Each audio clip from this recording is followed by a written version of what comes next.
noir, frappé par son professeur à l'école. L'histoire que vous allez entendre est réelle, brutale et inacceptable. Une histoire qui n'aurait jamais dû arriver. Imaginez une salle de classe ordinaire, dans une école respectée, où les enfants apprennent, rient, grandissent. Un lieu de confiance, un lieu de savoir. Mais en une fraction de seconde, tout bascule. Un cri, un silence étouffant, un regard qui se détourne. Et au milieu de cette scène figée, un enfant innocent, à terre. Ce qui s'est passé ce jour-là n'est pas une erreur, ce n'est pas un accident. C'est une réalité que beaucoup veulent faire taire. Mais aujourd'hui, cette vérité éclate enfin. Regardez jusqu'à la fin, vous n'oublierez jamais cette histoire. Commentez d'où vous regardez cette vidéo et abonnez-vous pour plus d'histoires vraies et bouleversantes. Un silence brutal s'abattit sur la classe. Paf! Le bruit sec d'une gifle avait résonné dans l'air, résonnant contre les murs austères de la salle. Les têtes se tournèrent en même temps, les pupilles dilatées de stupeur, les souffles coupés. Un instant plus tôt, tout était normal. Des élèves récitaient leurs leçons, l'horloge au mur traçait paresseusement les secondes. Le professeur Paul Meunier avançait sur le tableau noir avec son éternelle rigueur. Mais maintenant, Malik gisait au sol. Son petit corps de 10 ans, frêle mais digne,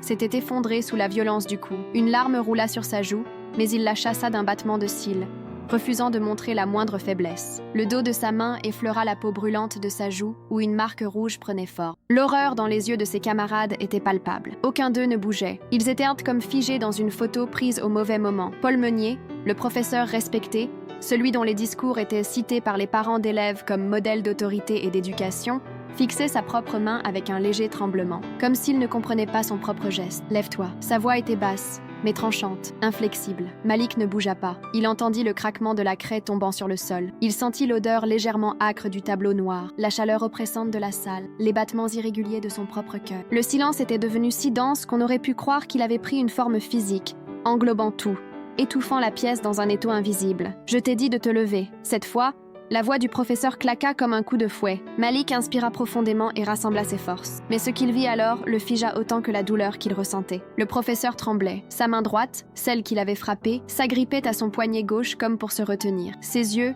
d'ordinaire durs et froids, semblaient perdus. Il n'y avait plus que cet instant suspendu, cet échange silencieux où Malik, malgré la peur et l'injustice, devinait quelque chose d'étrange. Ce n'était pas seulement de la colère. Il y avait autre chose dans ce regard, un trouble. Une confusion presque insoutenable. Mais pourquoi? Pourquoi un homme comme lui, d'une autorité inébranlable, venait-il de commettre l'impensable devant toute une classe? Une chaise grinça brusquement. Quelqu'un s'était levé. Un élève? Un adulte? Mais avant même que quiconque ne puisse agir, la porte de la classe s'ouvrit violemment. « Qu'est-ce que vous avez fait à mon fils ?» Une voix de femme, vibrante d'indignation et de douleur, fit frémir toute la classe. C'était la mère de Malik, et elle n'était pas venue pour se taire. Les élèves sursautèrent sous l'éclat de la voix. L'air lui-même semblait s'être figé. Une femme se tenait à l'entrée de la classe, le souffle court, le visage déformé par une colère brute, une douleur viscérale. Elle portait un manteau simple, un peu usé au coude, et ses cheveux, encore mouillés par la brune parisienne, collaient à son front. Ses yeux brillaient d'une rage contenue, mais aussi d'un amour incommensurable pour l'enfant qu'elle venait de voir à terre. « Maman », murmura faiblement Malik, sa voix étranglée. Mais elle ne l'entendait pas. Son regard était fixé sur Paul Meunier, le professeur qui, jusqu'à présent, était une figure d'autorité respectée. Mais à cet instant précis, il n'était qu'un homme qui venait de commettre un acte impardonnable. Elle s'avança, son pas résonnant sur le parquet vieilli de la salle de classe. « Qui vous a donné le droit ?» Sa voix vibrait d'émotion. Personne ne répondit. Les élèves, figés à leur bureau, observèrent la scène avec une tension palpable, le souffle retenu. Certains baissèrent les yeux, d'autres fixèrent Malik avec une expression confuse, oscillant entre compassion et incompréhension. Paul Meunier, lui, se redressa lentement. Il ne baissa pas les yeux. Il avait retrouvé son masque impassible, mais ses doigts trahissaient une légère crispation. Il essuya nerveusement ses lunettes avant de prendre la parole, sa voix mesurée, presque mécanique. « Madame Diallo, il y a eu un malentendu. Je vous demande de... » « Un malentendu ?» Sa voix s'étrangla dans un rire amer. « Vous avez frappé mon fils devant toute une classe et vous appelez ça un malentendu ?» Elle fit un pas de plus, si près maintenant qu'elle pouvait sentir l'odeur de tabac froid sur la veste du professeur. Les battements du cœur de Malik s'accéléraient. Sa mère ne savait pas à qui elle avait affaire. Paul Meunier n'était pas n'importe quel professeur. Il enseignait ici depuis plus de 30 ans. Il était respecté, soutenu par la direction, apprécié par des générations d'élèves, issus de bonnes familles parisiennes. Et surtout, Il savait comment faire taire les histoires gênantes. Il ne répondit pas immédiatement. Il savait qu'à cet instant, chaque mot comptait. Il ajusta ses lunettes et répondit, plus doucement cette fois. « Votre fils a été insolent. » Un murmure secoua la classe. Certains élèves baissèrent la tête encore plus bas. D'autres osèrent jeter un coup d'œil furtif à Malik,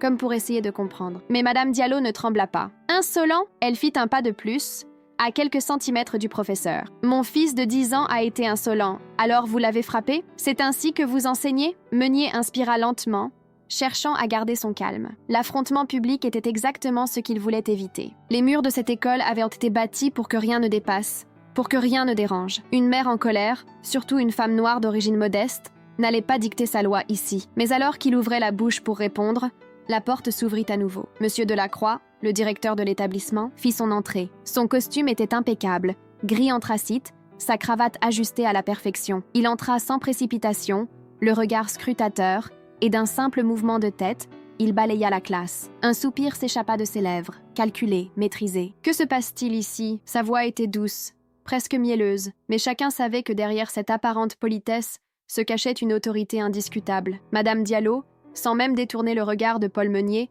déclara d'un ton glacial « Ce professeur a frappé mon fils. » Delacroix haussa légèrement un sourcil. Il posa son regard sur Malik, encore au sol, avant de s'adresser à lui directement. « C'est vrai, jeune homme?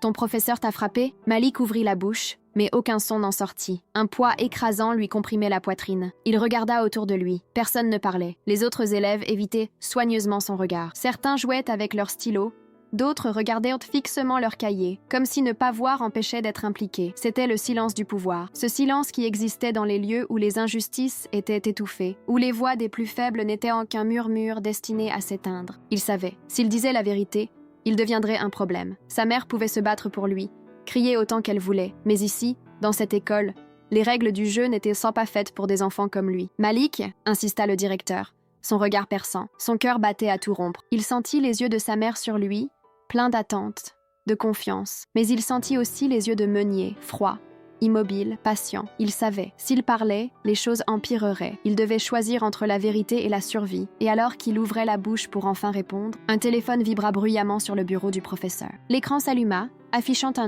nom qui glaça le sang de Malik. Le professeur Meunier, sans même y jeter un œil, coupa l'appel. Mais c'était trop tard. Malik avait vu. Et maintenant, il comprenait. Un frisson traversa le dos de Malik. L'écran du téléphone s'était brièvement illuminé avant que le professeur ne coupe l'appel. Mais c'était suffisant. Il avait vu le nom. AD, 2 lettres anodines, mais qui firent naître en lui une sensation étrange, une intuition froide qui s'accrocha à son estomac comme une pierre lourde. Son cœur battait si fort qu'il crut que tout le monde pouvait l'entendre. Paul Meunier se redressa lentement, remettant son téléphone dans sa poche. Son visage ne trahissait rien. Mais à cet instant précis, Malik comprit. Le professeur cachait quelque chose. « Ou l'affrontement sous le regard du directeur Malik ?» répéta le directeur Delacroix, son ton devenant plus insistant. Les secondes s'étiraient, pesantes. Sa mère le regardait avec un mélange d'inquiétude et de colère, attendant qu'il parle. Mais autour de lui, dans cette classe devenue une cage, tout le monde attendait autre chose. Ils attendaient qu'il se taise. Meunier croisa les bras, impassible. Il n'avait pas besoin de parler. Son simple regard suffisait à envoyer un message clair. « Fais le bon choix, Malik. Tu ne gagneras pas cette bataille. » L'enfant sentit sa gorge se serrer. Une peur primale s'insinua en lui, un instinct vieux comme le monde. Il savait. S'il lui parlait, s'il osait dire la vérité, alors tout se retournerait contre lui et sa mère. L'histoire serait réécrite. Lui deviendrait l'enfant insolent, celui qui provoque, celui qui ment. Et Meunier? Meunier resterait ce qu'il a toujours été aux yeux de cette école. Un homme respectable, intouchable. Alors il fit ce qu'il n'aurait jamais cru devoir faire. Il baissa les yeux. « Non, monsieur. » Sa voix était basse, presque murmurée. « Il ne m'a pas frappé. » Un silence glacial tomba sur la pièce. Madame Diallo recula légèrement, ses lèvres entr'ouvertes sous le choc. « Malik, qu'est-ce que tu racontes ?» murmura-t-elle, son souffle tremblant. Il ne répondit pas. Il ne pouvait pas. Il sentait le regard du professeur sur lui, celui du directeur aussi. Et derrière, les autres élèves. Tout le monde voyait, tout le monde savait, mais personne ne parlerait, parce que personne ne parle jamais. Delacroix esquissa un léger sourire. Satisfait. Tout rentrait dans l'ordre. Bien, alors je pense qu'il n'y a rien de plus à dire. Il ajusta sa cravate avec une lenteur théâtrale. « Madame Diallo, je comprends votre inquiétude. Mais vous voyez, il est important de ne pas tirer de conclusions hâtives. » Madame Diallo secoua la tête, refusant d'y croire. « Non, non, je sais ce que j'ai vu. Mon fils n'a aucune raison de mentir. » Mais son fils ne disait plus rien. Il ne levait même plus la tête. Paul Meunier prit enfin la parole. Son ton feutré, poli, mais sans émotion. « Je ne prends pas à la légère les accusations portées contre moi, madame. Je suis profondément attristée que vous ayez pensé que j'aurais pu lever la main sur un élève. » Il posa une main sur son bureau avec une nonchalance maîtrisée. « Malik est un bon garçon. Mais parfois, il a tendance à mal interpréter certaines choses. » Il venait de refermer la porte. C'était fini. Madame Diallo serra les poings, ses ongles s'enfonçant dans ses paumes. Elle comprenait, elle avait perdu. L'école du silence. Quelques minutes plus tard, elle et Malik marchaient à grandes enjambées dans le couloir désert de l'école. Elle tremblait. Elle s'arrêta net et posa ses mains sur les épaules de son fils, le forçant à la regarder. « Pourquoi tu as menti ?» Sa voix n'était pas accusatrice, juste brisée. Les yeux de Malik s'embuèrent. Il secoua la tête. « Je ne pouvais pas, maman. Pourquoi ?» Elle s'accroupit pour être à sa hauteur, cherchant désespérément à comprendre. Un frisson le parcourut alors qu'il revoyait ce nom sur le téléphone de Meunier. « Parce qu'il y a quelque chose de plus grand derrière tout ça. » Elle fronça les sourcils. « Quoi ?» Malik avala sa salive. Il hésita, cherchant les mots. Puis, lentement, il murmura « Ce n'est pas la première fois qu'il fait ça. » Un secret bien plus grand. Ce fut comme si le sol s'ouvrait sous les pieds de Madame Diallo. « Qu'est-ce que tu veux dire ?» Sa voix tremblait. Malik détourna le regard. Il savait qu'il n'aurait jamais dû voir ce nom sur le téléphone. Adé. Il ne savait pas encore qui c'était, mais il était sûr d'une chose, ce n'était pas un simple appel. Et puis, il y avait ce silence étouffant qui flottait autour de Meunier, autour du directeur, autour des élèves. Il sentit un frisson lui parcourir l'échine. Quelque chose de plus grand se cachait derrière tout ça. Et maintenant, il en faisait partie. Madame Diallo ne bougea pas. Les mots de son fils résonnaient encore dans l'air, suspendus comme une menace invisible. Ce n'est pas la première fois qu'il fait ça. Elle scruta le visage de Malik. Il était jeune, trop jeune pour porter une telle peur dans le regard. Malik. Elle lui prit les mains, cherchant désespérément une vérité qu'elle n'osait formuler. « Explique-moi. » Mais l'enfant hésita. Il jeta un coup d'œil autour d'eux, comme s'il craignait qu'une ombre surgisse à tout instant. Je l'ai entendu parler une fois. Sa voix était basse, presque un souffle. Avec un autre professeur. Il pensait que je n'étais pas là, mais j'écoutais. Il parlait d'un autre garçon. Madame Diallo sentit un frisson lui parcourir l'échine. Quel garçon? Malik secoua la tête. Je ne sais pas, mais il a dit que ce garçon était comme moi. Elle comprit immédiatement ce qu'il voulait dire. Noir. La nausée la prit soudainement. Et il lui est arrivé quoi à ce garçon? Malik avala difficilement sa salive. Je ne sais pas, maman. Il hésita, puis ajouta, la voix encore plus basse. Mais il a dit qu'il ne poserait plus de problème. La découverte d'un dossier oublié. Quelques heures plus tard, Madame Diallo se tenait devant le commissariat du quartier. La façade du bâtiment était grise, impersonnelle. Elle inspira profondément et poussa la porte, déterminée. À l'accueil, un policier en uniforme releva les yeux de son ordinateur. « Oui, madame, je viens porter plainte. » L'agent la regarda de haut en bas, évaluant sa détermination. « Contre qui ?»« Un professeur de l'école de mon fils. Il l'a frappé aujourd'hui. » Un silence. Le policier cligna des yeux, puis tapota quelques touches sur son clavier. Nom de l'enseignant, Paul Meunier. L'instant fut infime, mais Madame Diallo le vit. Le léger raidissement des épaules du policier, la microseconde où son regard s'assombrit. Il connaissait ce nom. « Madame, je vais devoir vous demander de patienter un instant. » Elle hocha la tête, mais son cœur battait fort. Quelque chose n'allait pas. Quelques minutes plus tard, un autre homme en uniforme apparut. Il était plus âgé, cheveux grisonnants, une posture rigide. Il lui fit signe d'approcher. « Madame Diallo, suivez-moi. » Il la guida à travers un couloir étroit, jusqu'à un bureau sombre. Elle s'assit en face de lui, les poings serrés. « Expliquez-moi ce qui s'est passé. » Elle raconta tout. L'agression, le silence des élèves, la pression exercée sur son fils. L'homme l'écouta sans l'interrompre. Puis, lorsqu'elle y eut fini, il croisa les mains sur son bureau et la fixa droit dans les yeux. « Je vais être franc avec vous, Madame Diallo. Il est possible que votre plainte ne soit pas prise en compte. » Son cœur s'arrêta net. « Quoi ?» Mais il leva une main pour la faire taire. « Je ne dis pas que votre fils ment. » Il marqua une pause. Mais vous êtes en train de vous attaquer à un homme qui a des appuis. Madame Diallo sentit une rage sourde lui brûler la poitrine. Vous voulez dire qu'il est protégé? L'homme ne répondit pas, mais son silence en disait long. Elle le fixa quelques instants, puis se redressa lentement. D'accord, d'accord? Il arqua un sourcil surpris. Elle hocha la tête. Si la police ne veut pas enquêter, je le ferai moi-même. Un nom oublié refait surface. Elle sortit du commissariat, le cœur battant à tout rompre. Les rues de Paris lui parurent plus froides ce soir-là. Elle savait que quelque chose de grave se cachait derrière tout ça. Elle devait commencer quelque part. Alors elle appela un ami, un journaliste qu'elle connaissait depuis plusieurs années. « Oumar, j'ai besoin de ton aide. »« Qu'est-ce qui se passe ?» demanda-t-il immédiatement. Elle inspira profondément. « Tu peux fouiller dans les archives ? Voir s'il y a eu d'autres cas d'élèves frappés par ce Paul Meunier ?» Un silence. Puis Oumar lâcha un léger soupir. « Je vais voir ce que je peux faire. » Et le dossier oublié. Le lendemain, un message arriva sur son téléphone. « Je crois que j'ai trouvé quelque chose. Rendez-vous au Café Saint-Pierre. » 15 heures. Elle se rendit sur place sans perdre une seconde. Le Café Saint-Pierre était un petit bistrot à l'ancienne, avec des banquettes en cuir et l'odeur du café serré flottant dans l'air. Oumar l'attendait, un dossier posé devant lui. Lorsqu'elle s'assit en face de lui, Il posa une main sur le dossier et le fit glisser lentement vers elle. « Regarde ça. » Elle ouvrit le dossier. Son souffle se coupa. Des coupures de journaux jaunis, daté de 1993. Un titre attira immédiatement son attention. Étrange disparition d'un élève à l'école Saint-Roch. L'enquête rapidement classée. Elle parcourut l'article avec fébrilité. Un élève noir, 10 ans, l'école de son fils. Et dans un passage en bas de l'article, un détail glaçant, le professeur de l'enfant disparu était un certain Paul Meunier, alors âgé de 26 ans. Madame Diallo referma le dossier en tremblant. Oumar la fixait. « Tu comprends ce que ça veut dire ?» Elle leva les yeux vers lui. Oui, elle comprenait. Paul Meunier n'en était pas à son premier élève, et cette fois, elle ne laisserait pas son fils être le suivant. Madame Diallo sentit ses mains trembler sur la couverture du dossier. Autour d'elle, le bruit du café était lointain, étouffé par le poids des révélations qui venaient de lui tomber dessus. 1993. Un élève noir, âgé de 10 ans, avait disparu sans laisser de traces, même âge que Malik, même école. Et le professeur, Paul Meunier. Elle releva lentement les yeux vers Oumar, le journaliste. « Personne n'a creusé cette histoire ?» demanda-t-elle, la gorge serrée. Oumar haussa légèrement les épaules, son regard sombre. L'affaire a été classée très vite. Trop vite. Il y avait bien une enquête au départ, mais pas de corps, pas de témoins, pas de preuves. Et la famille du garçon, un silence. Oumar hésita, puis souffla. Ils ont quitté la France quelques mois après la disparition. Sans explication. Le cœur de Madame Diallo se serra. On les avait fait taire. Elle reposa le dossier, ses doigts crispés sur la table. Son fils n'avait pas seulement été frappé. Il avait été pris dans quelque chose de bien plus dangereux. Un murmure dans les couloirs. Le lendemain matin, Malik traversa les couloirs de l'école Saint-Roch, une boule au ventre. Depuis l'incident, il sentait les regards peser sur lui. Certains élèves l'évitaient, d'autres le fixaient.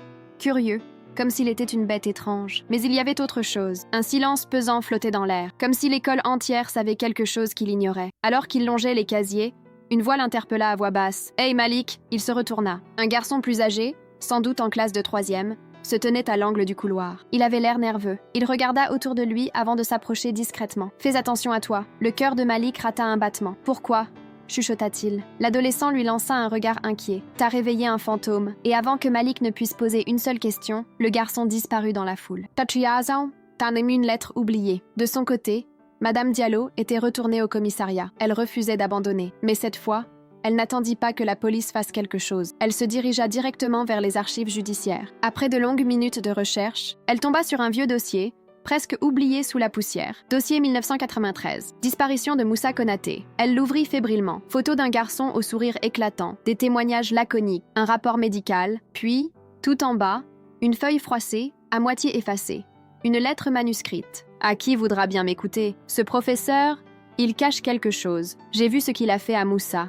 J'ai peur. S'il vous plaît, croyez-moi. Il n'y avait pas de signature, mais ce qui la glaça d'effroi fut la date écrite en bas de la page. 15 juin 1993, le jour exact où le petit Moussa avait disparu. Arsnay, un nom réapparaît. Madame Diallo savait qu'elle ne pouvait plus faire marche arrière. Elle prit une grande inspiration et composa un numéro sur son téléphone. Après quelques tonalités, Oumar décrocha. « Dis-moi que tu as trouvé quelque chose. » Elle ferma les yeux. « Je crois que j'ai trouvé un témoin. » Silence. Puis, la voix du journaliste se fit plus grave. « Alors, il faut le retrouver, avant qu'il ne soit trop tard. » Madame Diallo sentit son pouce accélérer. Un témoin. Quelqu'un, quelque part, savait ce qui s'était passé en 1993. Mais où était-il aujourd'hui? Elle serra le papier entre ses doigts. Oumar, de l'autre côté du téléphone, souffla. « On a un problème. » Elle redressa la tête, le cœur battant. « Quel problème? » « Il n'y a aucun nom sur cette lettre. Une piste fragile. » La nuit tombait sur Paris lorsqu'elle rejoignit Oumar dans une brasserie du quartier latin. Il avait sorti son ordinateur portable, des archives étalées devant lui, et tapotait nerveusement sur son clavier. « J'ai fouillé dans les anciens dossiers de l'école Saint-Roch. » Il pointa l'écran. « Regarde. » Madame Diallo se pencha. Une liste de noms apparut. Les élèves de la classe de Moussa Konaté en 1993. Elle sentit une étrange angoisse monter en elle. Tous ces enfants, que sont-ils devenus? Oumar tourna l'écran vers elle. Celui-ci. Un nom s'afficha. Adrien Dufresne. Elle releva brusquement la tête. AD. Le même AD qui avait appelé le professeur Meunier le jour de l'agression de Malik. Paz Driss, l'homme qui savait tout. Il fallut plusieurs jours pour retrouver Adrien Dufresne. Il vivait à la périphérie de Paris,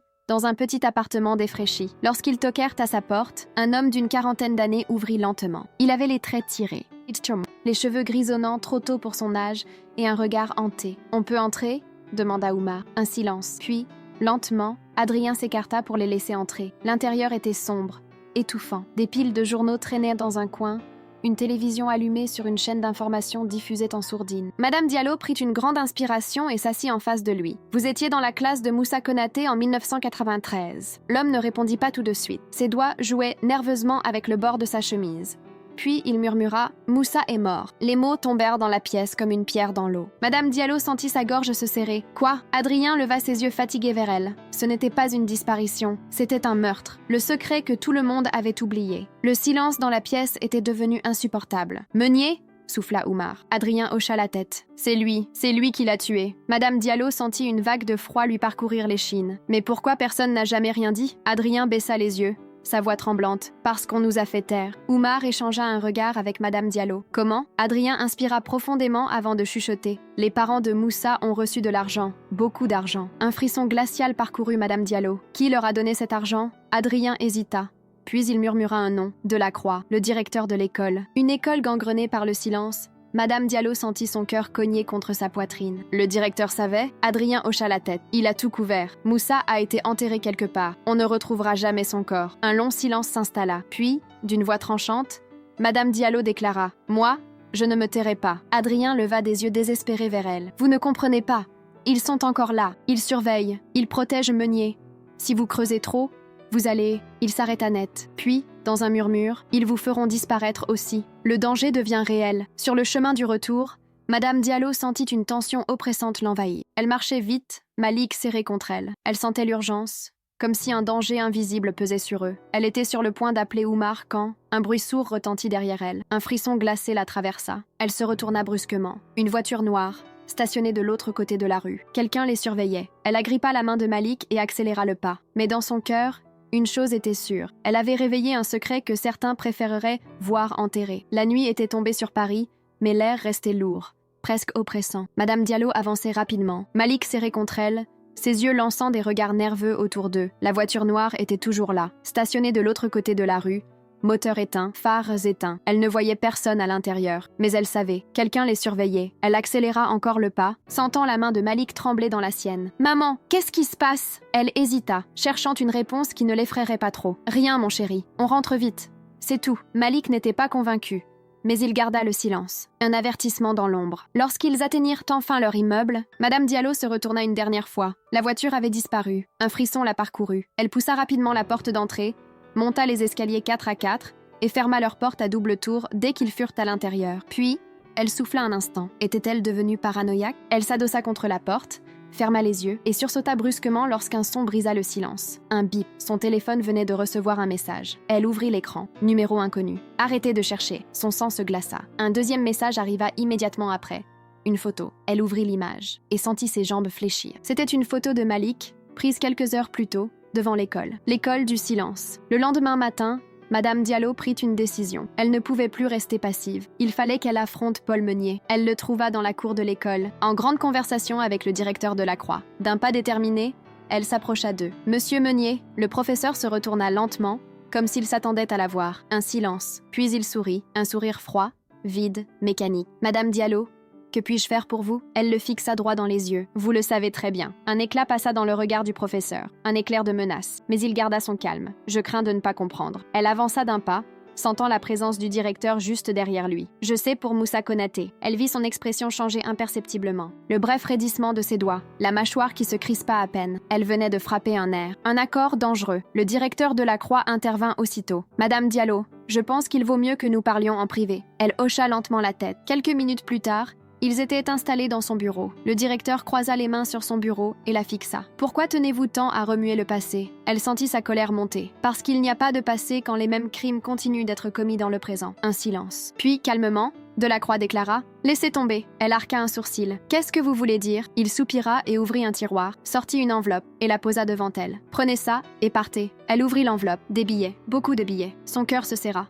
Ils essayaient de l'acheter, comme ils avaient acheté la famille de Moussa. Elle referma lentement l'enveloppe et la posa sur le bureau. « Vous pensez que je vais me taire pour de l'argent ?» Delacroix la fixa longuement. Puis il répondit d'une voix plus froide, plus tranchante. « Ce n'est pas une offre, Madame Diallo. C'est un avertissement. » Le piège se referme. Le soir même, elle raconta tout à Oumar. « Ils veulent me faire taire. » Le journaliste acquiesça. C'était prévisible. Mais maintenant, On a la preuve qu'ils veulent étouffer l'affaire. Il ouvrit son carnet, prit quelques notes, puis la regarda droit dans les yeux. « Tu veux vraiment continuer ?» Elle pensa à Malik, à la peur dans ses yeux, à Moussa, ce petit garçon oublié par l'histoire, à toutes les familles qui avaient fermé les yeux par peur. Alors elle prit une inspiration, et elle déclara « Oui, je vais jusqu'au bout. » L'ombre de Meunier. Mais elle ne savait pas encore que quelqu'un d'autre allait prendre les devants. Quelques heures plus tard, Paul Meunier était assis dans son salon, un verre de vin à la main, lorsque son téléphone sonna. Il décrocha, sans émotion. La voix à l'autre bout de la ligne était basse. Calme. Elle ne veut pas abandonner. Meunier ferma les yeux. Un silence. Puis il murmura « Alors il va falloir s'en occuper. » Madame Diallo sentit une tension oppressante l'envahir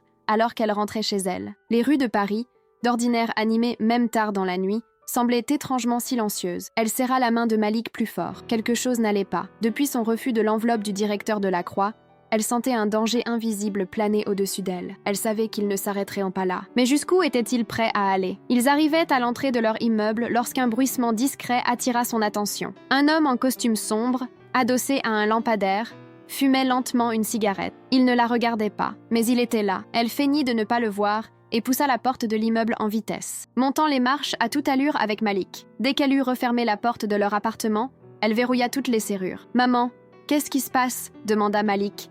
La voix tremblante, elle s'agenouilla devant lui caressa doucement la joue. « Tout va bien, mon chéri. Mais à partir de maintenant, tu ne parles à personne de ce que nous savons, d'accord ?» Il acquiesça, mais elle voyait la peur dans ses yeux. Elle-même était terrifiée, et elle n'avait encore rien vu. Une visite nocturne. Il était tard dans la nuit lorsqu'un bruit la réveilla en sursaut. Un grattement contre la porte. Elle se figea, le cœur battant à tout rompre. Elle tendit l'oreille. Silence. Puis, 3 coups secs. Elle glissa hors de son lit, s'approcha lentement de la porte, regarda par le judas. Personne, mais quelque chose était là. Un papier glissé sous la porte. Elle le ramassa, les mains tremblantes. 2 simples mots, tracés à l'encre noire. « Arrêtez-vous ». Son sang se glaça.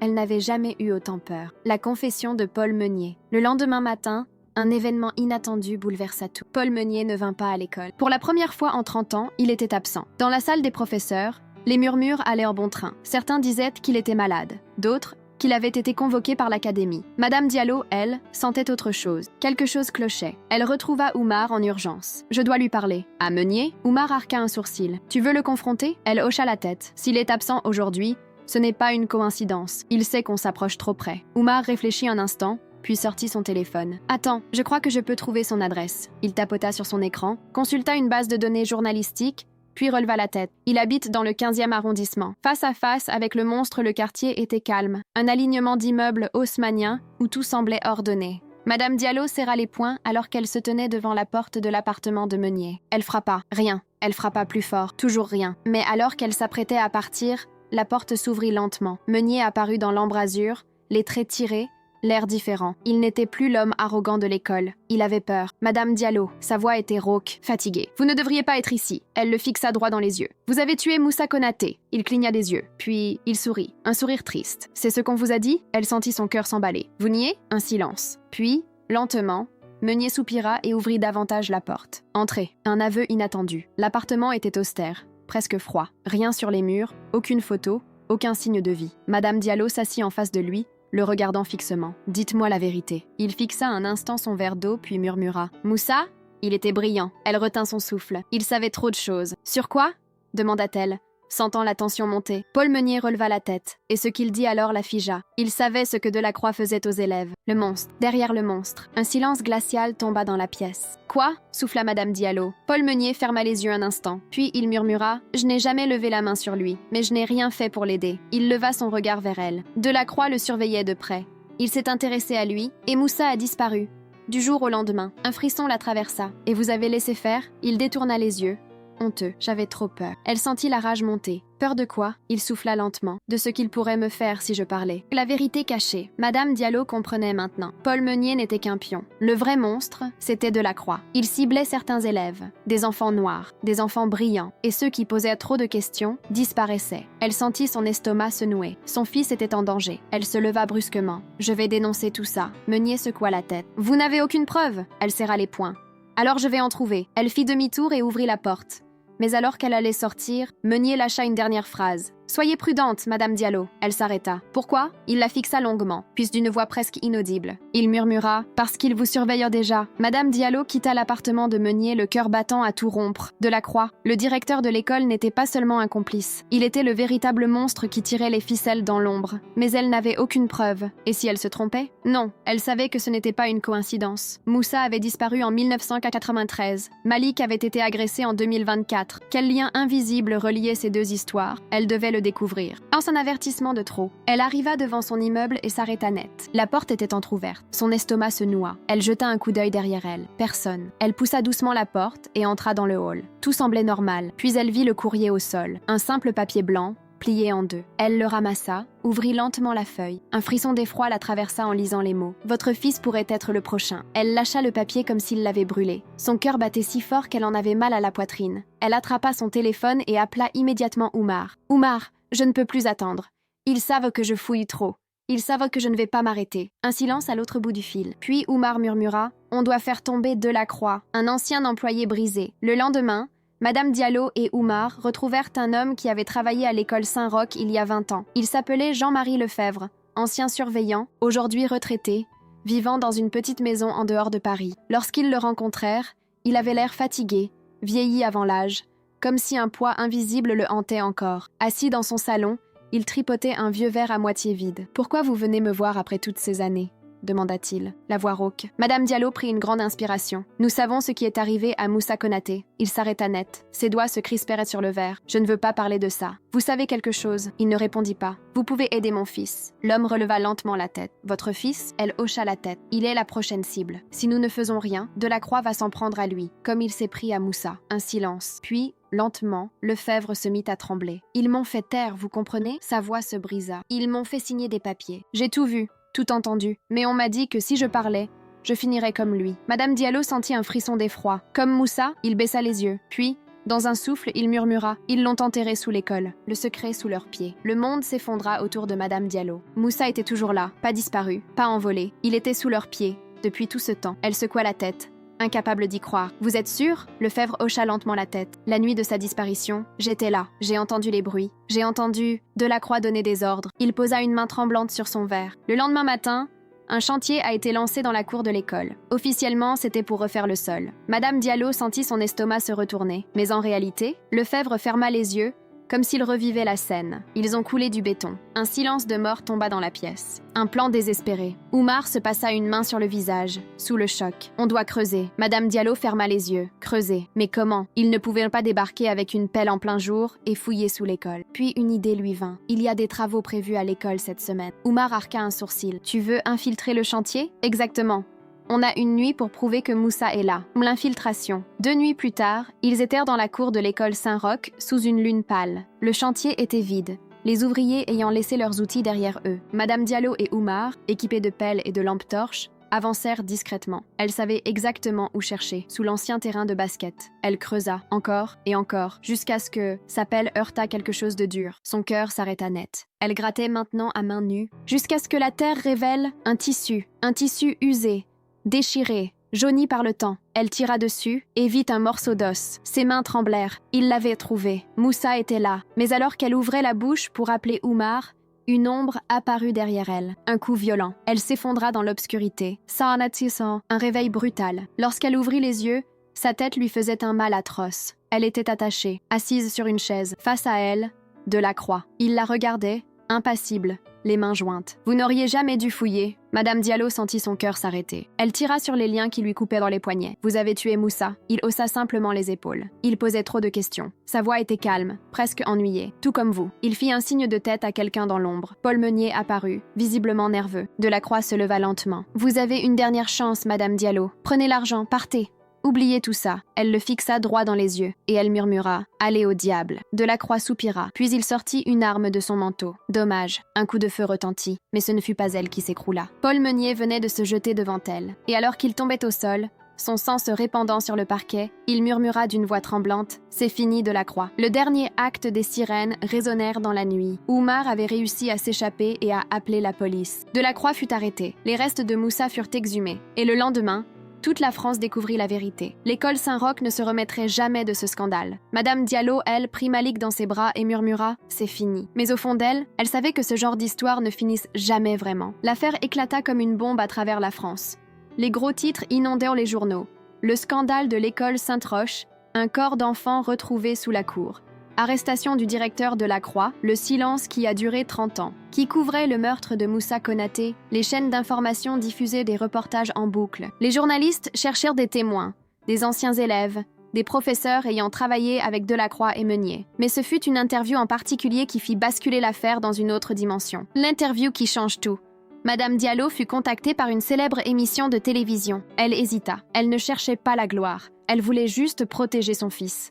Mais Oumar la convainquit. Si tu ne prends pas la parole, d'autres le feront à ta place. Et ils déformeront ton histoire. Alors elle accepta. Le plateau était illuminé de projecteurs puissants. En face d'elle, la journaliste vedette du pays. Madame Diallo, vous êtes la mère qui a découvert la vérité. Racontez-nous. Elle prit une profonde inspiration et parla de l'agression de Malik, du silence imposé, de Paul Meunier, de Delacroix, de Moussa. Les spectateurs étaient suspendus à ses lèvres. Puis vint la question fatidique. Pensez-vous que Delacroix était seul dans cette affaire? Elle marqua une pause, puis répondit « Non, il y a d'autres responsables.